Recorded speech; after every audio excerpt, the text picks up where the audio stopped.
The legendary band Judas Priest has just unleashed a new album on us. I can't believe I just said that in 2024. Hi everyone, I'm Paul Crayson, and you're watching Music Mentions. Today I'm doing a deep dive review of Judas Priest's latest release named Invincible Shield.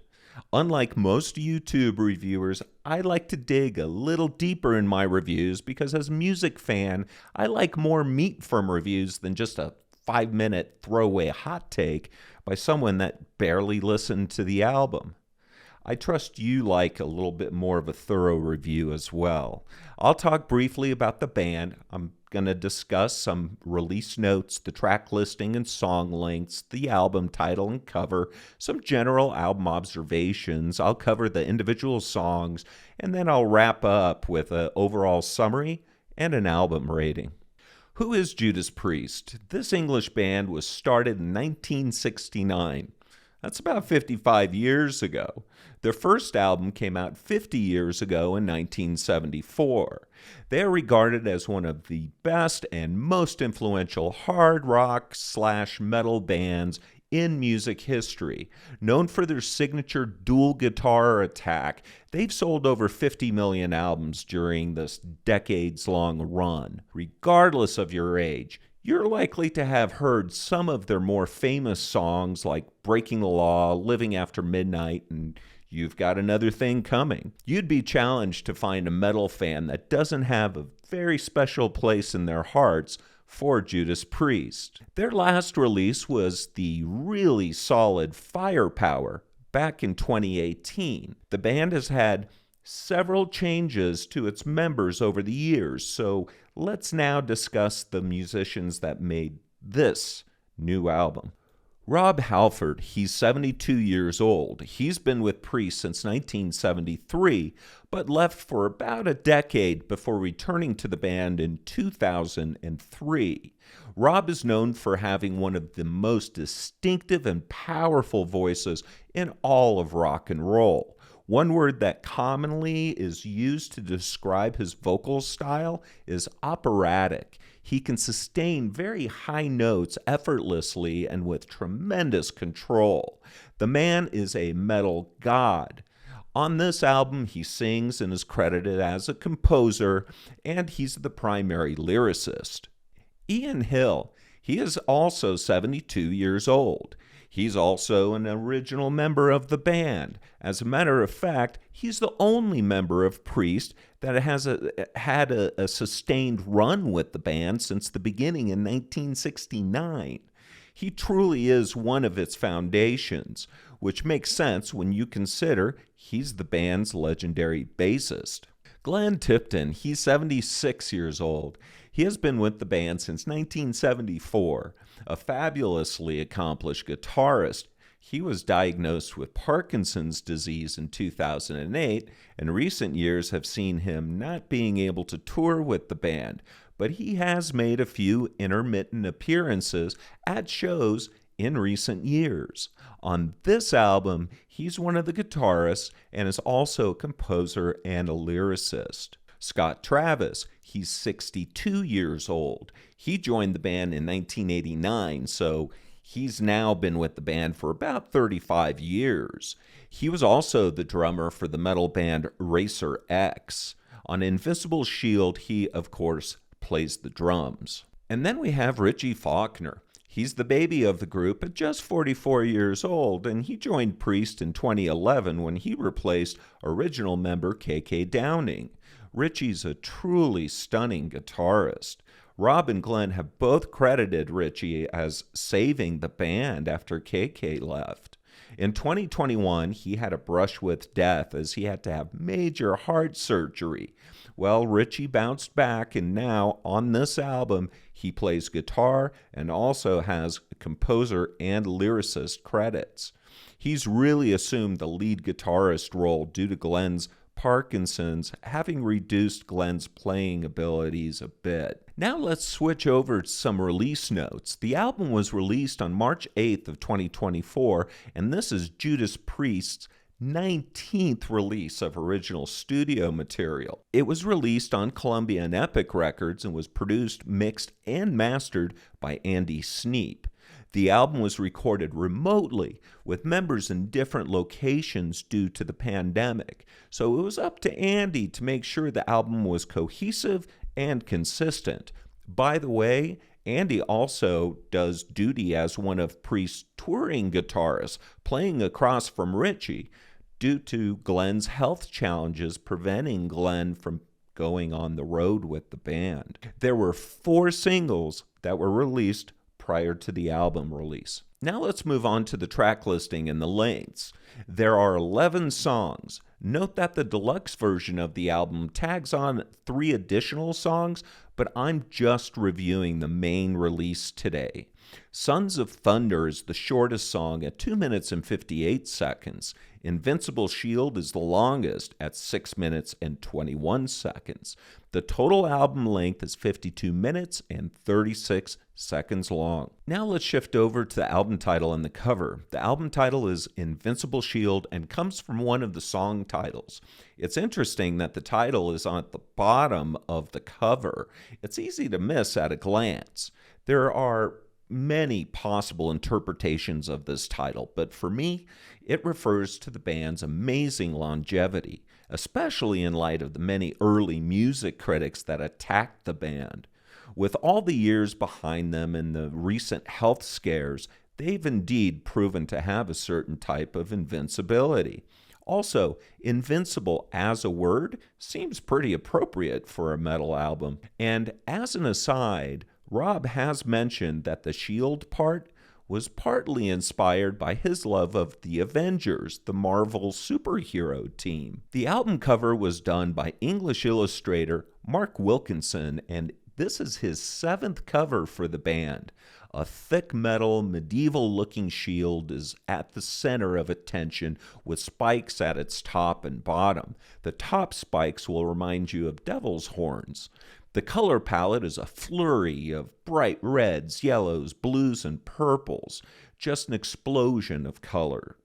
The band's name prominently is displayed in the upper half of the shield and sticking out towards us, almost like it's in 3 dimensions. There's a shield emblem also in the center with the Priest Cross logo featured. The shield appears to be under attack, as you can see edges of it have broken away. I know that some fans feel that this cover looks more appropriate to a Priest retrospective or compilation album, but for me, I think it's cool as hell.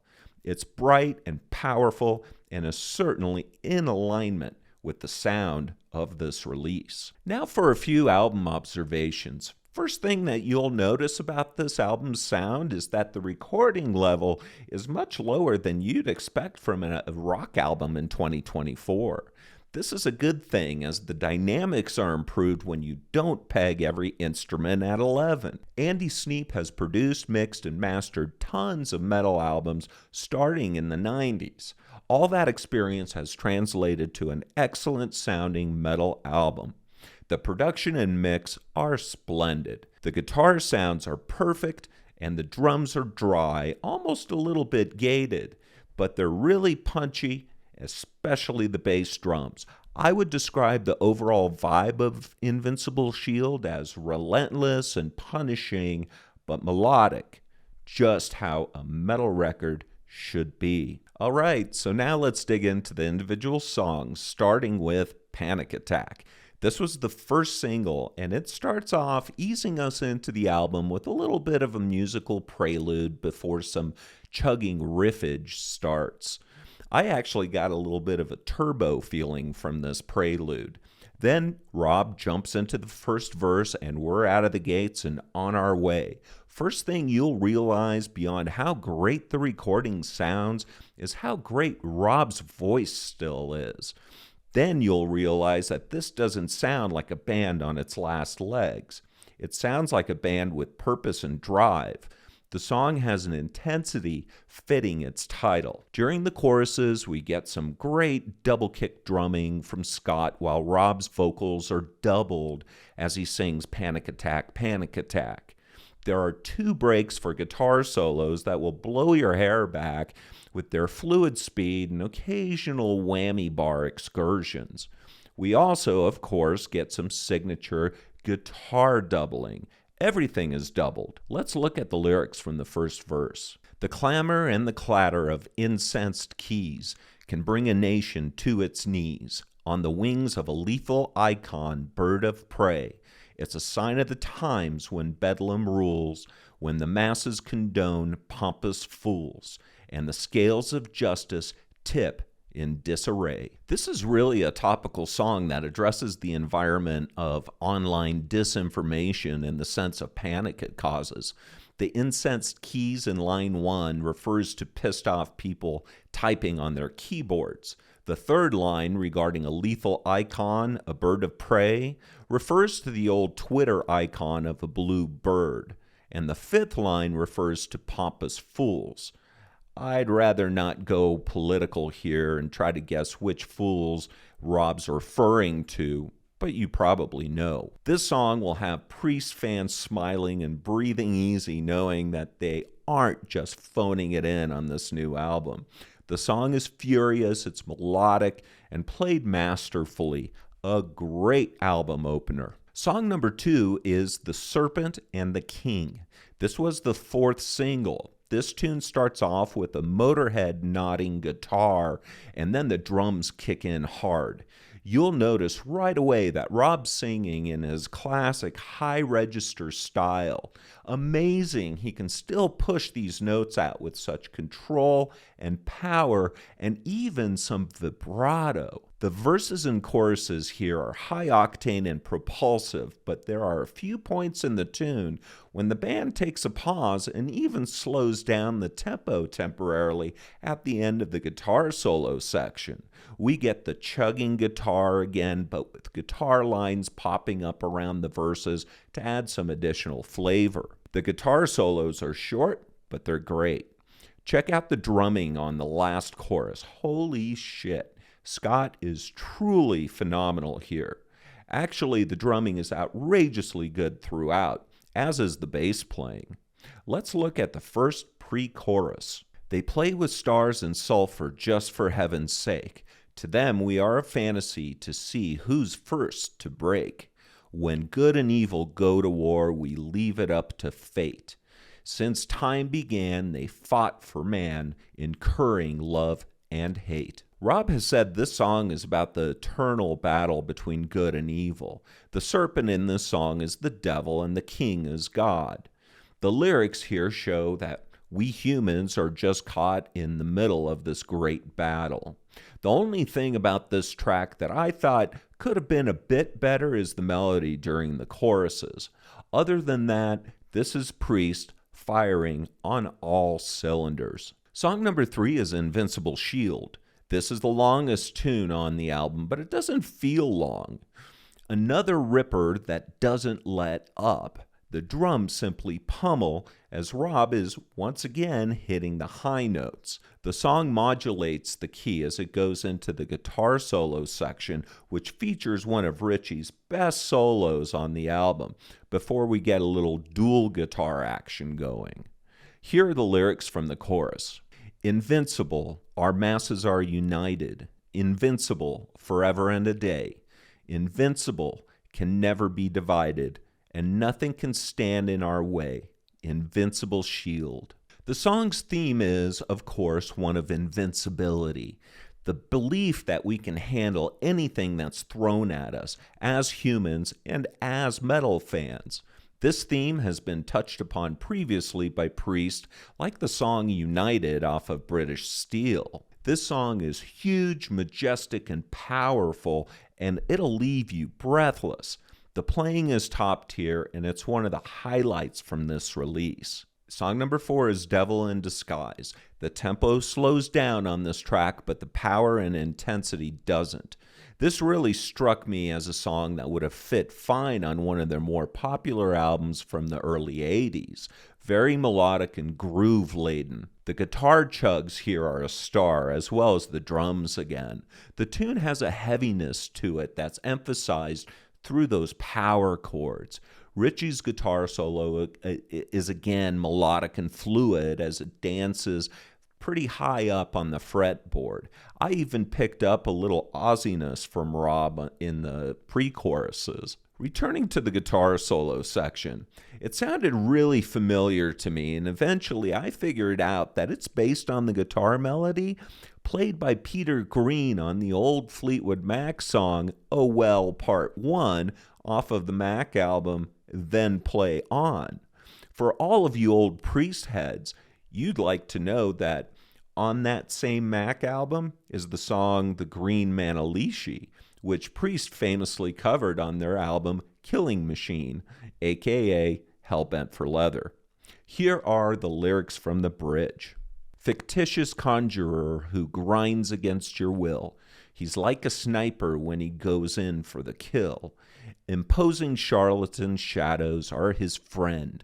A deviant Pecksniffian, his words are all pretend. Rob has said that the theme of this song comes from him thinking about the political situation and how charlatans and snake oil salesmen promising things they can't deliver. Gee, who could he be thinking about? I'll leave the answer of that up to you. By the way, Pecksniffian is essentially a hypocrite. The word comes from a Charles Dickens fictional character named Seth Pecksniff from Dickens' Martin Chuzzlewit novel from the mid-1800s. This is one of my favorites on Invincible Shield. It just reminds me of classic Priest, and I think old Priest heads are gonna love this. Song number 5 is Gates of Hell. Yep, another song with religious imagery.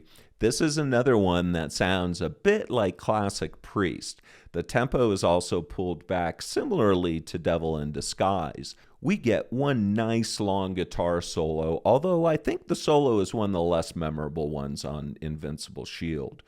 But the bass sound is tremendous and thunderous. Ian Hill laying down a chunky low-end groove. Rob's vocals are awesome, no surprise there. Here's the first verse and the pre-chorus. It's a long way down to purgatory, but we'll get there if you ride with me. You're invited, on your mind we'll feast. There's a place set at the table of the beast. Lose your mind and take control. Sign on the line and let the priest sell your soul. Rob said he was thinking about the PMRC, the Parents Music Resource Center, which Priest famously had a run-in with years ago. They're the ones responsible for those parent advisory stickers on albums. You know, the stickers you look for to help identify the really good albums you want. He said this song was like throwing it all back at PMRC. The lyrics here are like Priest is saying, come to our devil-worshipping show, wink wink. Just hysterical. This is a solid tune with more good than bad going for it, but it's a little pedestrian compared with the songs before it. Not a skipper, but not one that is very memorable for me. Song number 6 is Crown of Horns. This was the third single. This is one of the longer tunes on the album. It also has more of a mid-tempo feel to it. The song starts off with a guitar intro before slowly building up into something more epic.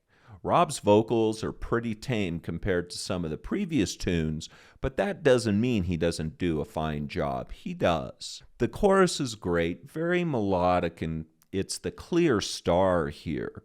The guitar solos don't go too crazy and really serve the overall song.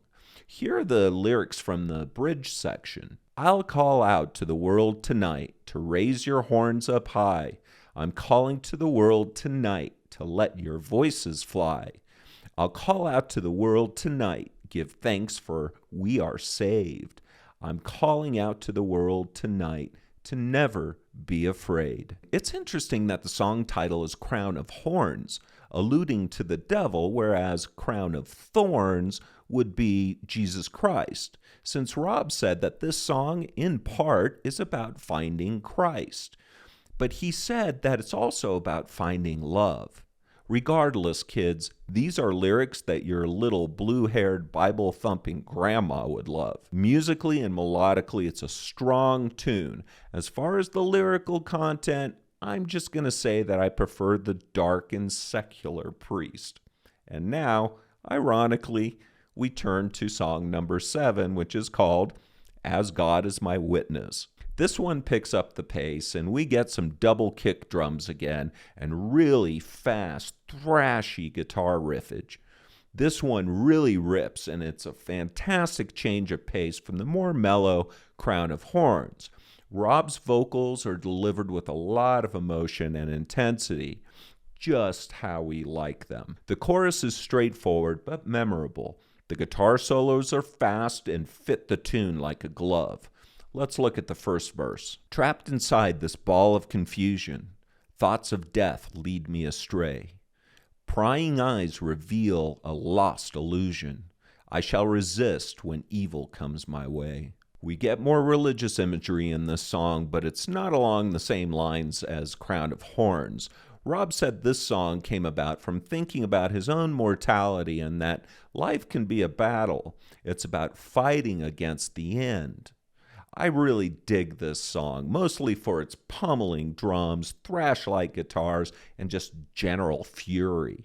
This is one that you will need to turn the volume up a notch for. Song number 8 is Trial by Fire. This was the second single, and it starts with a moody intro, and then we get right into it. Heavy muted power chords and a really passionate Rob. Guitar melodies here are fantastic, and the chorus is probably one of my favorites on the whole album. The groove is excellent, and we get some patented Rob Halford high-pitch wails during this tune, with a stratospheric wail at the end. Just amazing. Let's look at some of the lyrics. Shot down in cold blood, didn't know my name.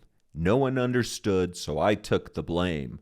Where I left my mark, when the system fell, you were in my grasp, hid behind your veil. This song appears to deal with the subject of being falsely accused of something, a pretty universal subject. We've all been there. Rob said he was inspired by something he saw about the Salem witch trials on Netflix.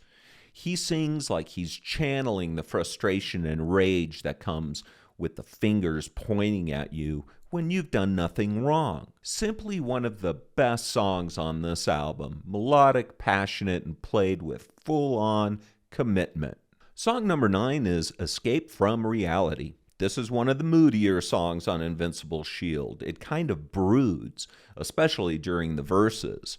A lot of that has to do with this guitar drone sound that's just perfect for this tune. Supposedly this song came about from an old riff that Glenn had laying around. Here, Rob has his vocals doubled in several places, which is a classic Priest effect.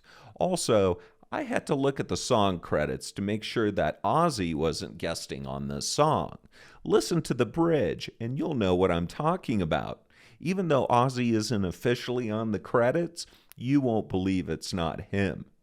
Here are the lyrics from the first verse. Some days I feel inside that all is lost. I'm in a maze and can't return or wake at any cost. I can't explain it when the good turned bad, in free fall feeling nothing from the emptiness I had. The lyrical theme, according to Rob, is about wishing you could go back in time to fix something, either great or small. It's a song about regret. We've all been there. Rob sounds great. Check. The guitars sound great. Check. The melodies sound great. Check. This song checks all the boxes, and we get Rob sounding like Ozzy for a few lines. Or maybe it is Ozzy. Inquiring minds want to know. Anyway, what more do you want? Song number 10 is Sons of Thunder. At just under 3 minutes, the guitar riffs on this tune fuel its quick, propulsive, galloping nature. The guitar tones here are so beautifully chunky and rich. I just love them. Rob growls out these verses like he's riding the tempo right into your brain, and the guitar solo almost loses control at a point. As a matter of fact, the song threatens to just explode into shreds at points as the rhythm section thunders away at high speed. No lyrical examination is needed for this one. This is a song that's a tribute to Harley-Davidson motorcycles. Priest has had a long love of Harleys, famously having Rob ride one out on stage. Rob has also said that the song is a nod to the classic FX TV series called Sons of Anarchy that follows an outlaw motorcycle club. This tune is another one that you'll want to crank up loud. It's not the best song on Invincible Shield, but it's driving, pounding, and very fun. If Harley Davidson is smart, it'll be featured in future advertisements for them. And the last song is called Giants in the Sky. This album closer is a melodic mid-tempo rocker. The drums, especially the snare, sound huge. Unexpectedly, there's an extended bridge breakdown in the middle of the tune that features a beautifully played acoustic guitar. This happens after another spectacular guitar solo that bounces from the left to the right speakers. Rob's singing during this breakdown is very heartfelt and very emotional. You can tell this song means a lot to him. He ends the song with a great wail in a Axl Rose style. Here's the bridge and the pre-chorus that follows it. If you only knew just how much you mean to me, and how your love still gets me through the day. I'm not alone when you care. Having someone that's always there helps me pull through. You always do. You're never far away. Homage to the legends till the bitter end, leaving such a legacy, my friends. Rob has said that this song is a tribute to the great Ronnie James Dio and Lemmy Kilmister. It's really a love song to his friends, but you can't help thinking that Rob knows that the clock is ticking for him as well. We have a perfect tune here to close out the album. It's terribly melodic and emotional, and you'll be singing along with it in short order. One of my favorites. So let me now summarize my thoughts on this release. I've been a fan of Judas Priest since I was a kid. I was only 14 years old when I first saw them in Denver in 1980. Most recently, I saw them about 2 years ago and a couple of times in between. They've always delivered the goods live, and now they've delivered the goods again in 2024 on Invincible Shield.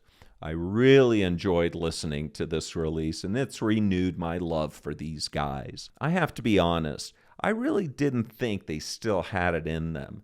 Certainly not at this level of sonic excellence. Now, this is not a perfect album.